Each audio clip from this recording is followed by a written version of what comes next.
Good afternoon, Delpilarian, especially to my Team FBS 10-5, 10-6, 10-7, 10-8, and 10-10. Welcome to Teleradyo Marcelo, ang telearalan ng bawat Maluleño, FBS Edition. I am Sir Danilo, your TLE10 teacher broadcaster in Food and Beverage Services. And I am Dino, your receptionist for today, always at your service.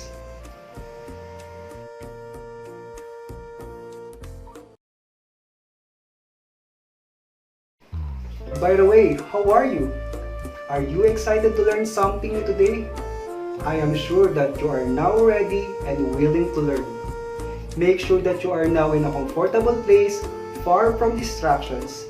And please, do not forget your pen and your paper to take down the important details. Before anything else, I want you to be guided with today's lesson's objective. Number 1, demonstrate the proper way of welcoming and greeting guests. Number 2, manifest prompt awareness to the guest needs. Alright, before we proceed to our lesson proper, let us have a sort of review about the different terminologies that we discussed in our previous lesson that have a big relevance in our today's lesson. I will give you 5 seconds to arrange the jumbled letters according to the provided definition or descriptions.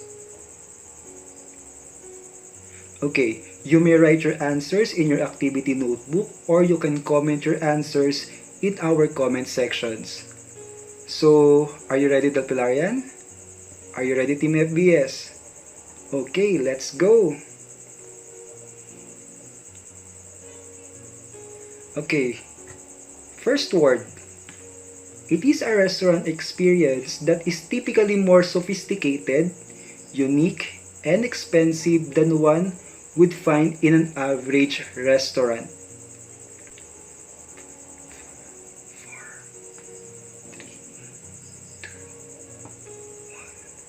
Okay, the correct answer is fine dining. Next. Word number 2. A person welcomed in someone's home or a customer at a restaurant or hotel. One who pays for meals or accommodations at a restaurant, hotel, or other establishments, also known as patron.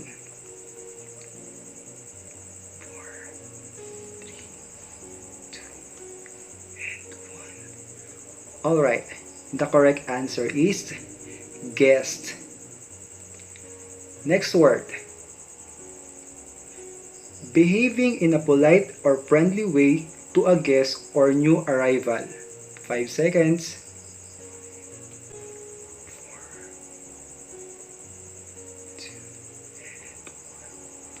Alright, the correct answer is welcoming. Fourth word. An arrangement guests make in advance to confirm a table for their party at a specified time. 5 seconds.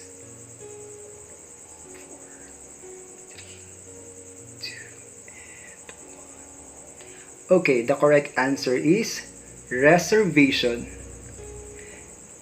Last word.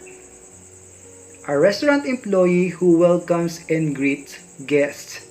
He or she should be well-groomed and be present at the entrance of the dining area or restaurant. He or she should welcome the guests with enthusiasm because he or she is the first contact of the guest. 5 seconds.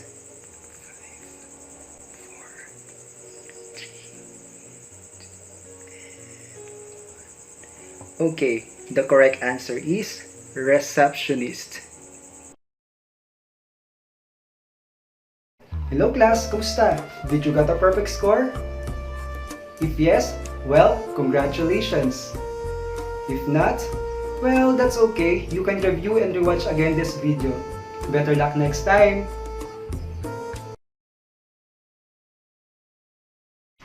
Since alam kong ready na kayo sa ating new lesson for today, bibigyan ko kayo ng konting patikim para magkaroon kayo ng idea sa ating lesson for today. Mahulaan nyo kaya? Let's all watch this. B, salamat at pumayag kang samahan ako magpakulay ng katulad sa'yo, B. Okay lang yun, B, nang gumanda ka naman, B. Kaso, B, ihina ako, malayo pa ba? Ganun ba? Teka, hanap tayo ng McDolly dito, doon ka umihip. Pwede ba doon, B? Oo naman, wala namang papansin sa'yo doon, B. Basta dire-diretso ka lang, okay, B? Ayun o, may restaurant. Doon na lang. Sige, B.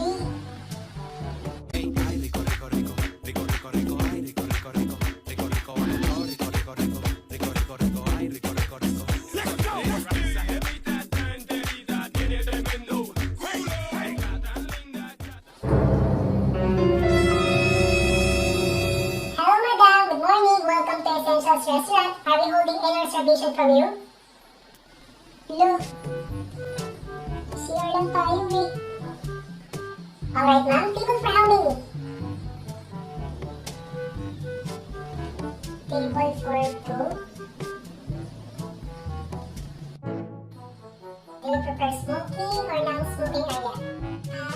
Non-smoking pogi. Alright, ma'am. This way, please. A few moments later. B, akala ko ba walang papansin sa atin doon kapag nagpunta tayo doon? Makikisira lang naman tayo eh. Napatayin tuloy tayo. Akala ko din, B, sa mga fast food naman walang mga ganun pa-welcome. Dire-diretso ng pagpapasok tapos kanya-kanyang kuha ng upuan.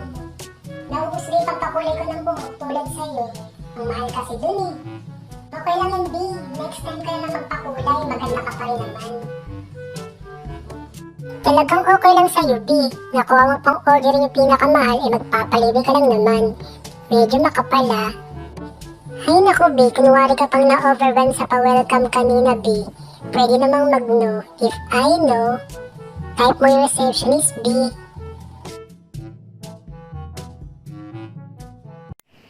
Ano ang reaction mo sa segment na ito? Tweet na gamit ang hashtag FBS2021. Teka, Derek, ibang show yata to. Teleradyo to.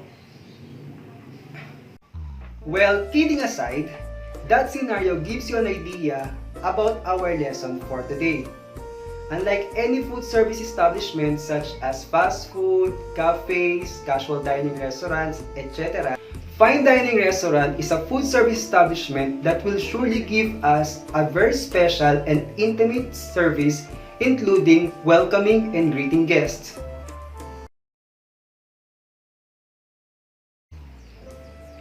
Don't you know that the arrival of the guest is just as important as the meal itself? It is therefore important that you welcome and greet the guests properly, as this may affect their dining experience. Guests may not be able to dine with your restaurant again if you do not treat them properly.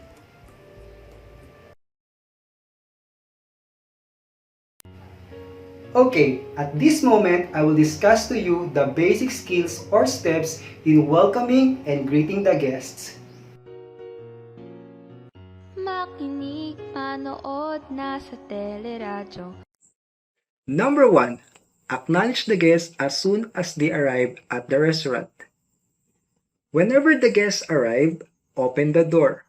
Alright, in this case, regardless of the gender of our customer, whether he is a gentleman or ladies, VIP or not, it is a must or it is our responsibility as a receptionist or as a food service staff to open the door for them.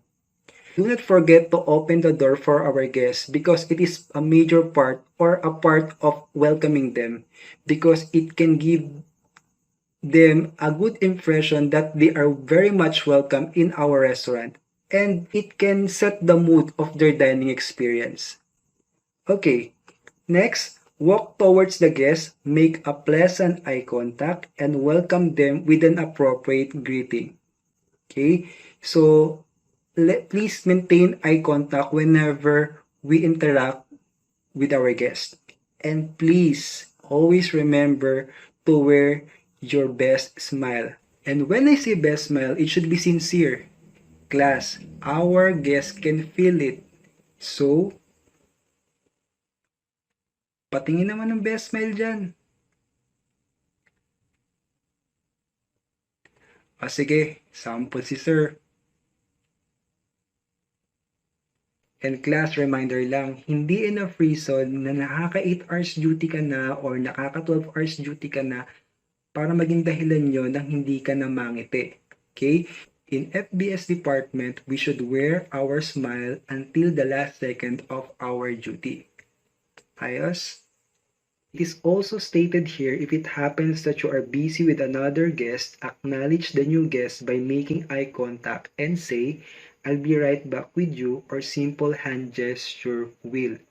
Okay, so bihirang-bihira lang naman itong mangyari, but still, what is important is we acknowledge them and we attend to them as soon as possible.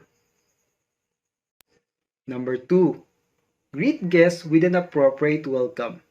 Welcome guests with an appropriate greeting according to their gender and time of the day. So we can address our guests, Sir, Madam, Ma'am, Mr., or we can address them with their title, Doctor, Colonel, General, etc.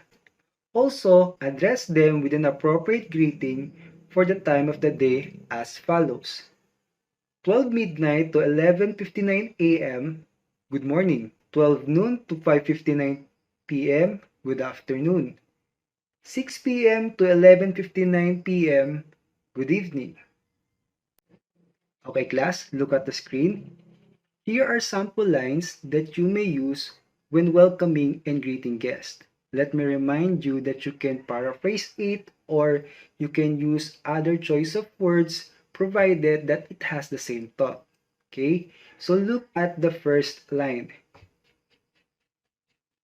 Okay, I will read it. Good afternoon, sir. Welcome to Essentials Restaurant. Okay, here in our example, we will notice that the receptionist greets the guest using a specific time of the day, which is good afternoon. Okay, and the guest was addressed as sir. In welcoming guests, it is also beneficial for the restaurant to introduce its name upon greeting the guest, which is, in this case, the name of the restaurant is Essential. Alright? Note that by greeting them with their names, it would let them feel that they are important. Okay? So, mas personalize kasi yung pagbate or pag-greet kapag tinawag mo na silang sir or ma'am, tapos idinagdag pa natin yung pangalan, mas mafe-feel nila na mas importante sila at talagang nagpe-pay tayo ng attention para makilala sila. But then, it is not applicable all the time. It is only applicable if you knew the name of your guest. So, how it becomes possible that the receptionist address the guests with their names? Maybe that particular guest is a regular guest, or we can say that, or maybe the guest is a famous one, like a politician, a celebrity. So that are some possible scenario when the receptionist can address the name of the guest. Okay, let us read the second line. Good afternoon, Silke Roque. Welcome to Essential Restaurant. Okay, in this particular line, we can notice that the guest name was stated. Number 3, checking reservation. Again, what is reservation? It is an arrangement guests make in advance to confirm a table for their party at a specified time. Okay, in this particular step, we can encounter two possible scenarios. It's either yes, they have a reservation, or it's no, they don't have any reservation. Okay?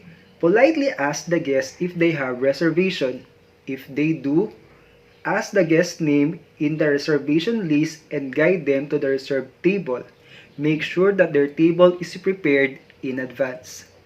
Okay? So, malinaw na sinasabi dito that if the guest has reservation or if the guest answer yes, they have a reservation, we have to ask the name in the reservation list so that we can check or verify if we are holding reservation from them.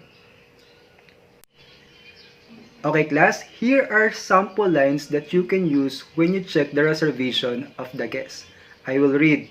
Good afternoon, sir. Welcome to Essentials Restaurant. Are we holding any reservation from you?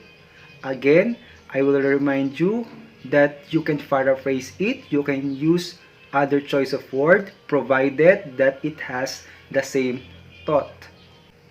Okay, if the guest has reservation, what will you do? You can say, let me check it in our reservation logbook. May I have your name, sir? Or may I have your name, ma'am? Or if the guest is familiar to you, as I told you a while ago, if it's a regular guest and you know that he has a reservation in that particular day, in that particular time, you don't have to ask his reservation. Okay? Especially if you are aware that he has a reservation in that particular moment. You can say, good afternoon, Sel Kairoke. Welcome to Essentials Restaurant. We have prepared a nice table for your party. This way, please. So, kung makapansin nyo, in last line, the receptionist didn't ask for the reservation of the guest. Maybe he read the reservation logbook before his duty, and that's a good point for a receptionist. Okay, let us have a recap regarding the steps in welcoming and greeting the guest. Number 1, acknowledge the guest as soon as they arrive at the restaurant. Number 2, greet the guest with an appropriate welcome. Number 3, checking reservations. And number 4, asking the guest about their preferred table. Question: is number 4 applicable if the guest has reservation? Yes or no? You can comment your answer at our comment section. Okay, the correct answer is no. So we don't have to ask the guest preferred table if the guest has reservation. Okay, so because the guest already said his or her preferred table upon the reservation of the table via telephone or via online. So let us discuss number 4. Another situation is if the guest doesn't hold any reservation, the receptionist must ask how many are dining and ask their preferred section in the dining room or restaurant. Example, smoking or non-smoking room, near the window, corner table, among others. Alright, here are the sample lines that you may use when asking the guest their preferred table. Yung una, how many are we expecting in the party, sir or ma'am? Or if you are not comfortable saying this, you can say in this way. Okay, table for how many, ma'am? Table for how many, sir? Okay class, in this case, kinakailangang matanong natin to sa guest natin. Huwag tayo mag-assume na couples yung dumating na guest, good for 2 person lang yung table na kailangan nila. Possibly na they have some friends na dadating kasama nila na susunod na lang. So, it's a must na matanong natin sa guest natin to. Alright? So, also, we can ask their preferred table. For example, do you prefer smoking or non-smoking area? Okay? But not limited to this question. For example, pwede natin itanong kung gusto ba nila sa may bandang corner. For example, couple yung guest natin. For example, merong kasamang person with disability yung guest natin, mas maganda na maipwesto natin sila malapit sa atin para ma-attend natin sila ng mas mabilis or makikita natin. Or may kasama silang bata na medyo makakaabala or sabihin natin na makaka-distract sa ibang guest, pwede natin silang ilagay sa isang corner ng dining area. if we have business people na guest na gagawin nilang meeting place yung dining area natin or yung restaurant, pwedeng i-suggest natin sa isang private section sila nung dining area natin para at least hindi sila makakabala at hindi sila maaabala ng ibang guest natin. So, let us be proactive and have the initiative na mabigay yung preferred table ng guest natin. Another scenario, during peak hours, the receptionist will also hold them for a moment to check if there are still tables available.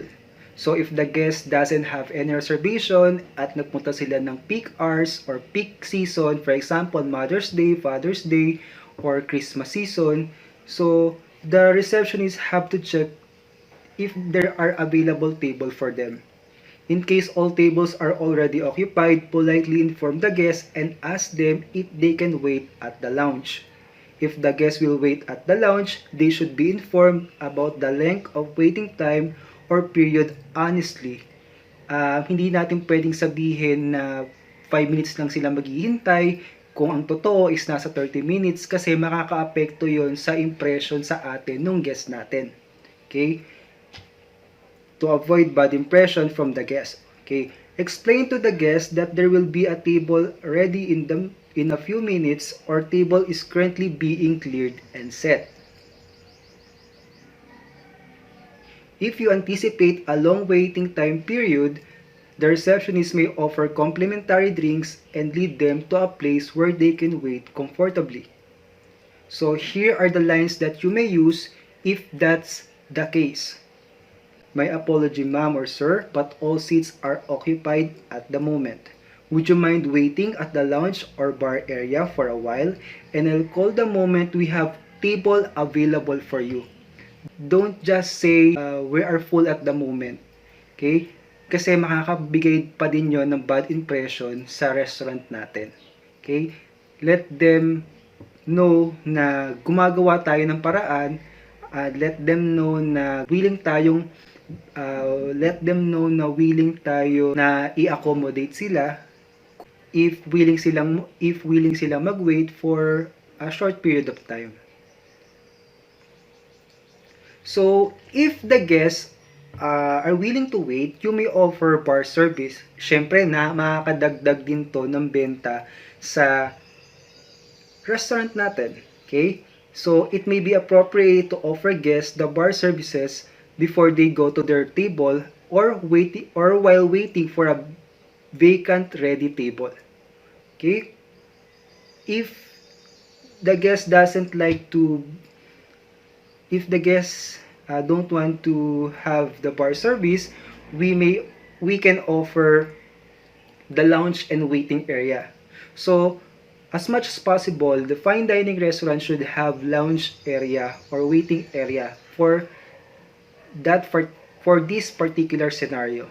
Okay? Lounge and waiting areas. This saves the guests from possible embarrassment and rather demonstrate excellent customer service and indicates that you are tuned into individual needs. You can offer the customer something to read while patiently waiting.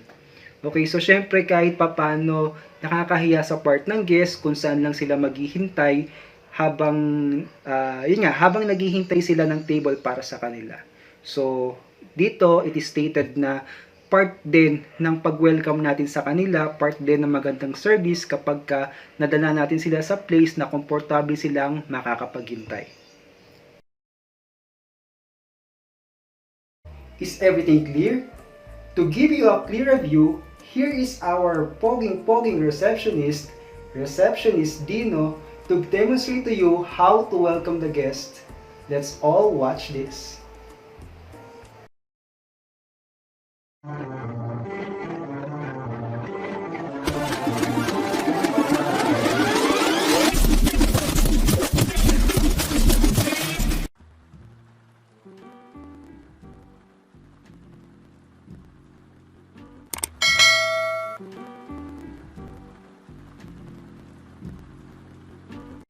Hello sir, good afternoon. Welcome to Essentials Restaurant. Are we holding any reservation from you? Yes. Okay, sir, let me check it in our reservation logbook. By the way, sir, may I have your name? Kyle Roque. Sir Kyle Roque. Okay, sir. Excuse me for a while. Okay, Sir Kyle, it is confirmed that we have a reservation from you. Sir Kyle, we have prepared a very nice table for you. This way, please.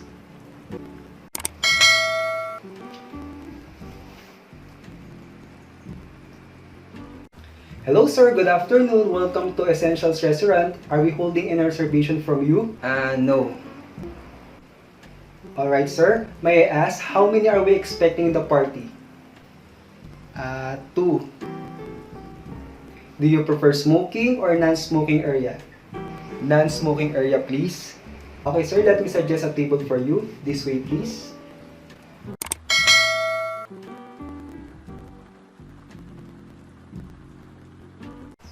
Hello, sir. Good afternoon. Welcome to Essentials Restaurant. Are we holding any reservation from you? No. Alright, sir. May I ask, how many are we expecting in the party? 4. Do you prefer smoking or non-smoking area? Non-smoking area, please. Alright, sir. Let me check first the floor plan if we have available table for you. Please wait for a while. Oh, I'm sorry, sir, but all seats are occupied at the moment. Would you mind waiting at our lounge area and I'll call the moment we have available table for you? Okay. Alright, sir. This way, please.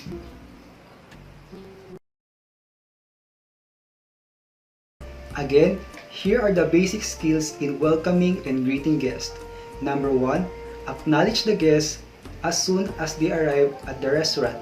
Number 2, greet guests with an appropriate welcome.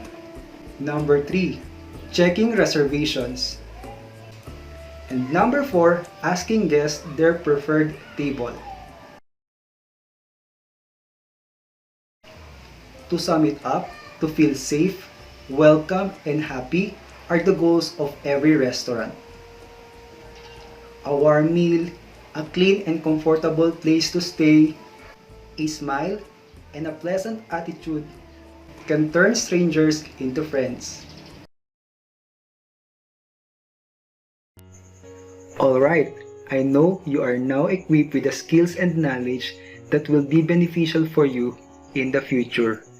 And I am so certain that you are now ready with our short quiz. Make sure that you have with you your pen and your paper, or you can comment down your answers in our comment section down below. Okay, are you ready, Del Pilarian? Are you ready, Team FBS? Okay, let's do this. Kindly number your paper from 1 to 5. All you have to do is to identify the following statements.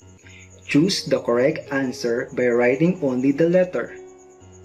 You are only given 5 seconds to write your answer. Okay, let us start. Number 1. You are the assigned receptionist in a restaurant. A male guest is coming as the first guest. What will you do? Letter A. Asking the guest about their preferred table. Letter B. Open the door and greet him with a smile. Letter C. Check the reservation and call a waiter. Or letter D. Nod and point your hand to the vacant table.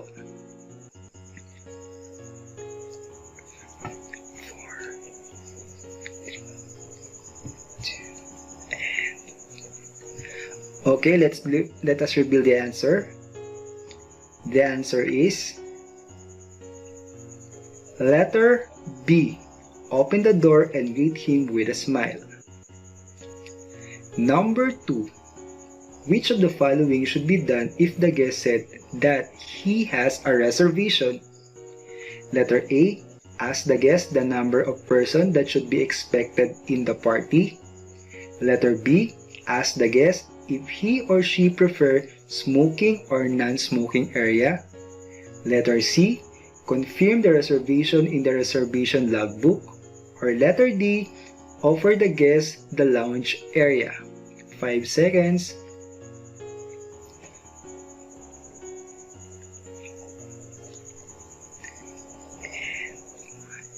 Time's up.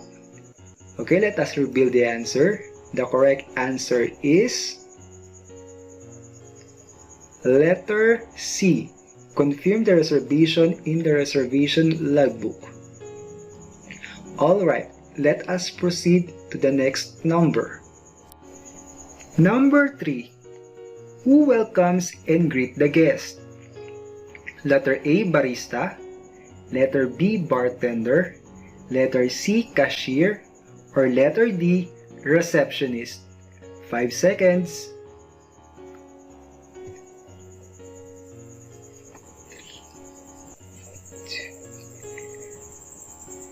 Okay, time's up. Let us reveal the answer. The correct answer is letter D, receptionist. Okay, let us proceed to the question number 4. If a restaurant doesn't have a receptionist, who will welcome the guest? Letter A, waiter. Letter B, chef. Letter C, housekeeper. Or letter D, bartender. 5 seconds.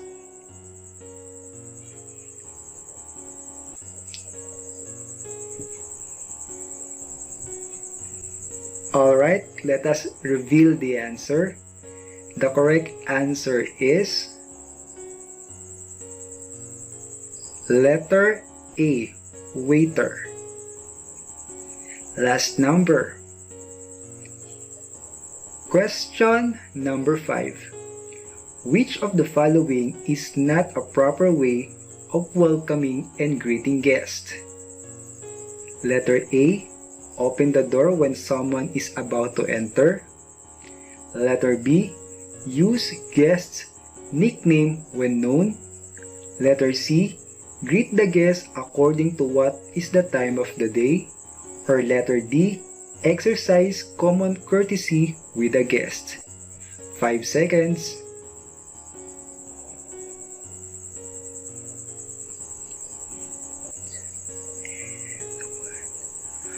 Okay, let us reveal the answer. The correct answer for number 5 is it's letter B. Use guest's name when known.